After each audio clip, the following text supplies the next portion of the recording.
A very good morning to all the students. Welcome back to the class after your summer break. I hope all of you have enjoyed your summer break and you have also utilized your time to study and you're taking care of yourself. So, before the holidays, we were doing chapter number 7 of our biology section. The chapter is control and coordination and one topic was left. So, today we're going to cover that topic, that is the endocrine system. So the endocrine system deals with the hormones. I hope all of you remember what are the hormones, because we have already done about plant hormones. So hormones are the chemical substances which coordinate the activities of living organisms and also their growth. So they are very essential because along with the nervous system, because nervous system does their work in their own way with the help of neurons. They transfer the message from one part of the body to the brain, and then they give signals from the brain to the body parts so that we can take the action. So along with the nervous system, hormones also play an important role, that is they act on a specific organs, or they target on a specific organs to perform to activate the organ to do its own functions. So the hormones are produced by endocrine glands, and these glands work in a system which is called as endocrine system. So definition is a group of endocrine glands which produces various hormones is called as endocrine system. So before I start, I would like you to explain that endocrine gland has two kind of glands. They are exocrine glands and the other is endocrine gland. So one is exocrine gland and the other is endocrine gland. So endocrine we have to study in this, but gland, okay. So basically there are two types of gland. So exocrine glands are those glands which have ducts or tube, we can say. So these glands have tubes, so anything which they produces goes into the body with the help of tube. Example, saliva. So saliva is produced in the salivary glands, or it is secreted to the mouth with the help of salivary ducts. So because they have tubes or they have duct, so they are a part of an exocrine gland. But the glands which releases their chemical but they don't have any duct or any tube are called as endocrine glands. Now, there are some glands in our body which does both the exocrine and endocrine functions, such as pancreas. So the pancreas are the glands which also secretes the pancreatic juices and which have digestive enzymes into the duct which leads to the alimentary canal. But at the same time, pancreas also releases hormone called as insulin. But these hormones like insulin are not released from the pancreas with the help of duct, but they are just diffused into the blood. So hormones do not travel with the help of duct, they just get mixed into the blood and then they go to their targeted sites. Next example for the organs which behave like both exocrine and endocrine glands can be it can be organs such as testes and ovaries. So testes and ovaries does their own functions, like they releases the eggs and sperms. Ovaries releases egg with the help of a tube called fallopian tube, and then also the male organs, testes releases the sperms through ducts. But they also does the functions of endocrine system, like they also releases hormones such as testosterone and estrogen and progesterone, which do not have any duct. So the glands which secretes their chemicals in the duct, so they are called as exocrine glands, and the organs or the glands which secretes their chemicals without any duct are called as endocrine glands. Okay, so these endocrine system releases hormones. Now hormones are very important because they are the kind of chemical messengers, and they are important, like they will be doing certain functions which will be helpful for us. Like hormones are secreted in very small amount by the glands, and they are directly poured into the blood, and they carry throughout the body by blood through the circulatory system.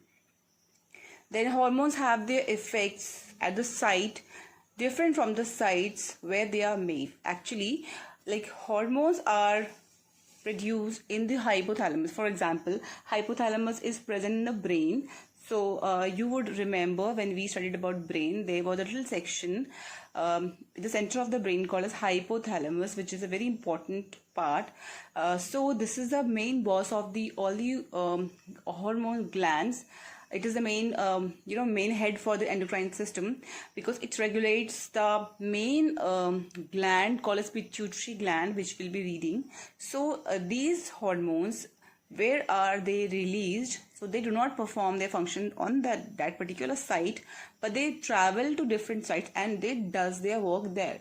So they have the effects at different sites from where they are made. So they do their work to some other places. That's why they are called as chemical messengers. Then they also act on specific tissues or specific organs, and they coordinate in the activities of body, and they also help in the growth. So they are very important functions of hormones. And hormones are produced by glands. So glands are different from the organs, because organs are a little specific. They have their own system, but glands are very small. They are just a couple of tissues, so they just secrete the chemicals. Okay, I hope it's clear. Now these are the glands which secretes different hormones. So like they are hypothalamus, pituitary gland, thyroid gland, parathyroid gland, which many of you have already studied about these glands and the hormones which they secrete and their functions also. So that isn't easy for you. So I would like to take help of your book also. Here in your book, there are diagrams which clearly shows that the hypothalamus lies in the brain, like here, and then pineal gland and pituitary gland, then here is the thyroid gland, then the parathyroid gland, then thymus, and so on. So one by one we will be taking this along with this notes. So now firstly is the hypothalamus.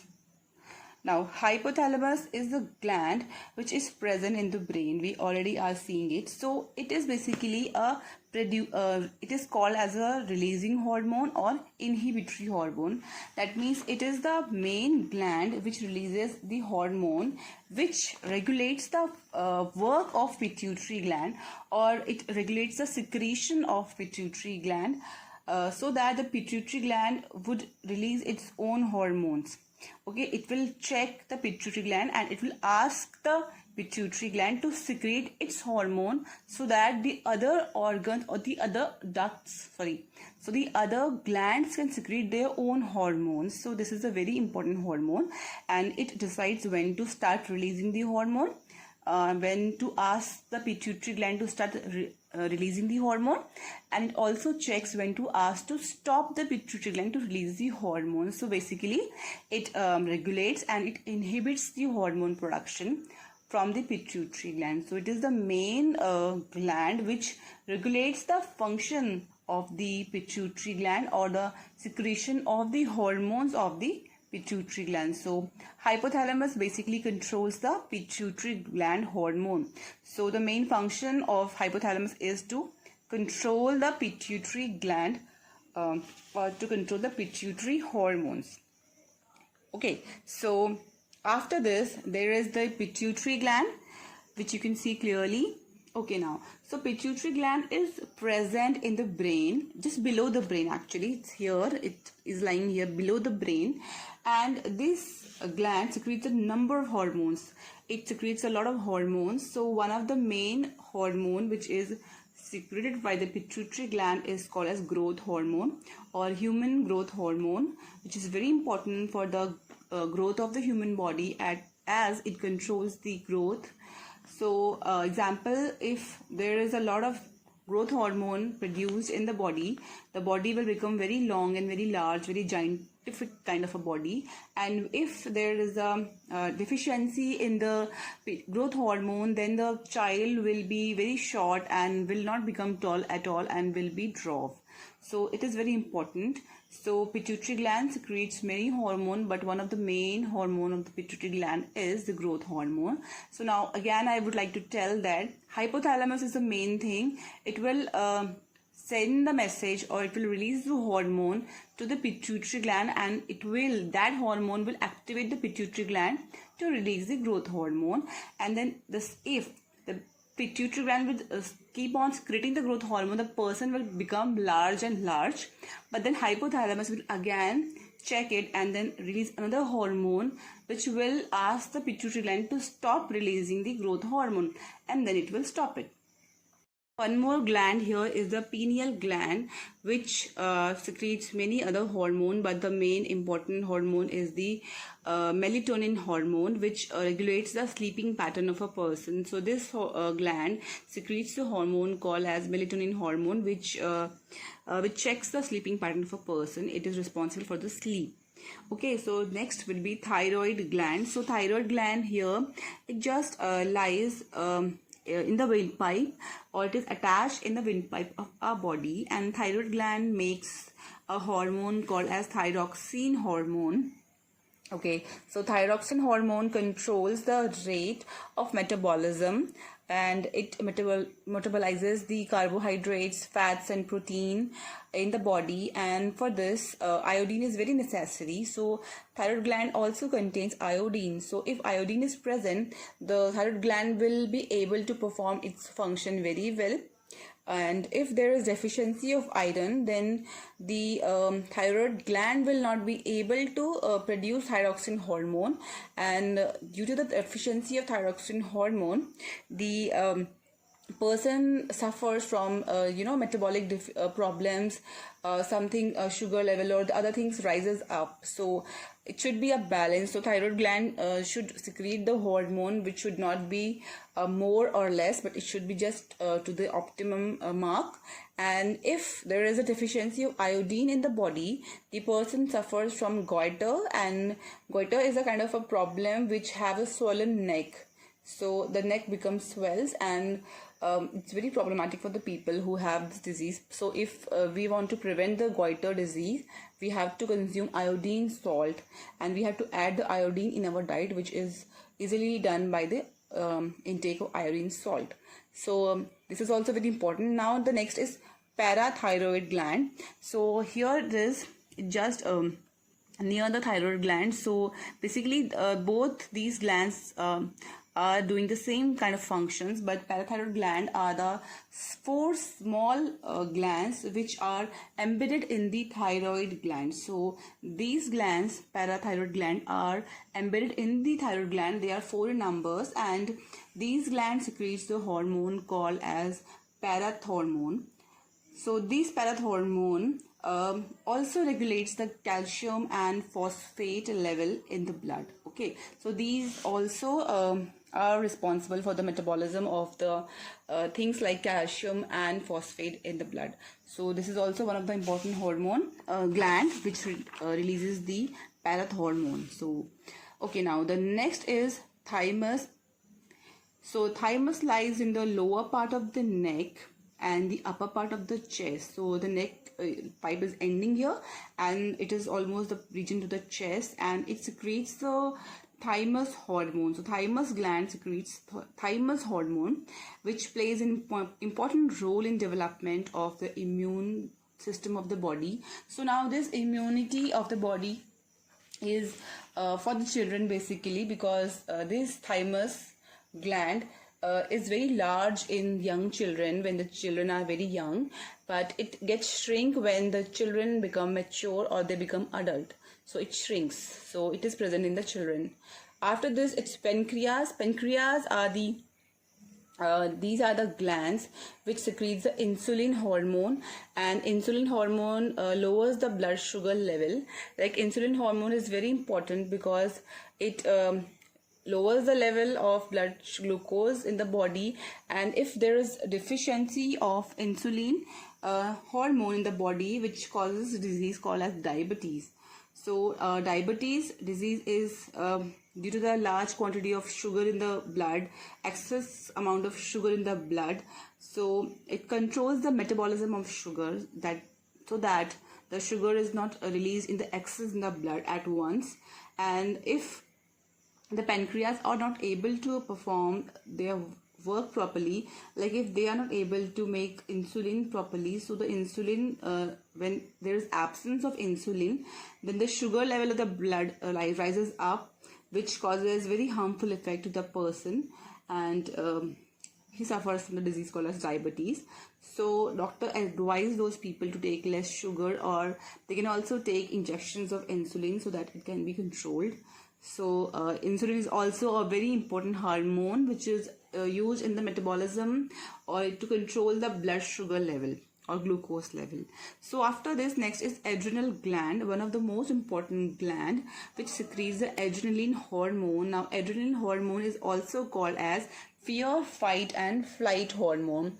Fear, fight and flight means whenever we have any kind of a fear, or when we are angry, or when we are upset, so these adrenal gland secretes the adrenaline hormone, which speeds up the heartbeat and increases the blood pressure, and it allows more glucose to go to the body muscles and into the blood, so that it gives a lot of energy so quickly so that a person can fight, or it can deal with the situation of problem, or it can deal with the situation of the emergency. So it is also called as the gland of emergency. So adrenaline hormone basically is used when we are very upset, or very angry, or when we are in any problem.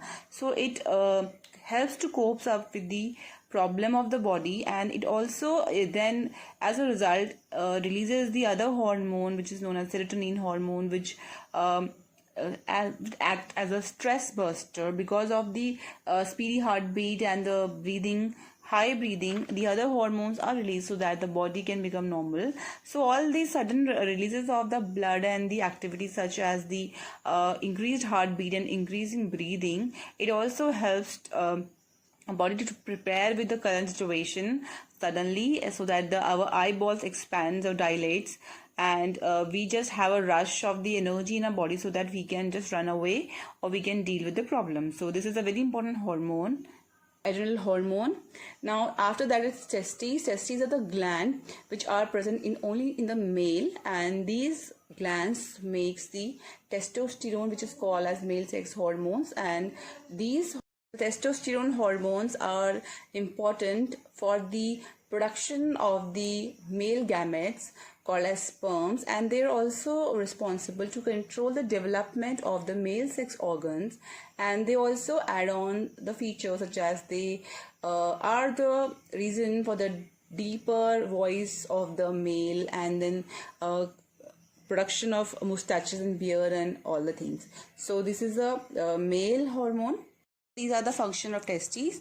After this, we comes to the ovaries. Now, ovaries are the female endocrine glands. They are only found in female's body because ovaries are responsible for the production of female hormone, which are called as estrogen and progesterone. So, estrogen and progesterone are responsible in the maintenance of the menstrual cycle, and they control all the functions of female reproduction system. Like they are responsible for the formation of the female sex organs, and they also helps in the production of the female gametes called as eggs or ova. They are also responsible, especially progesterone is responsible for the production of milk from the mammalian glands. So these are the main important hormones for the reproduction in female body. So after these all hormones, I would like to summarize by this. All these hormones are released in a controlled manner.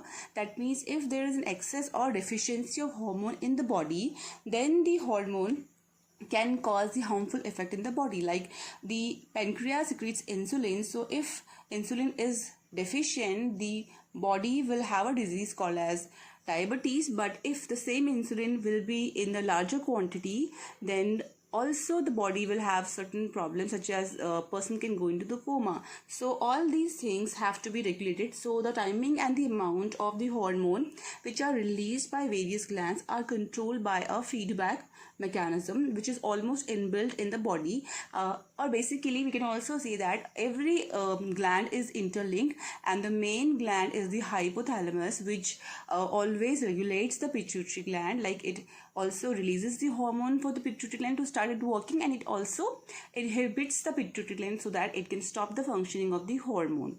After this is the activity 7.4 in your book. So in this activity here is been given a table, and in this table you have been given some name of the hormones and the glands which produces these hormones. So you have been doing all this since a long time, since your class 8th, so it would be easy for you. Like here it is, the hormone is number 1 is growth hormone, and it is secreted by the gland called as pituitary gland. Now growth hormone is produced by the pituitary gland, and the functions are written like it stimulates the growth in all the organs.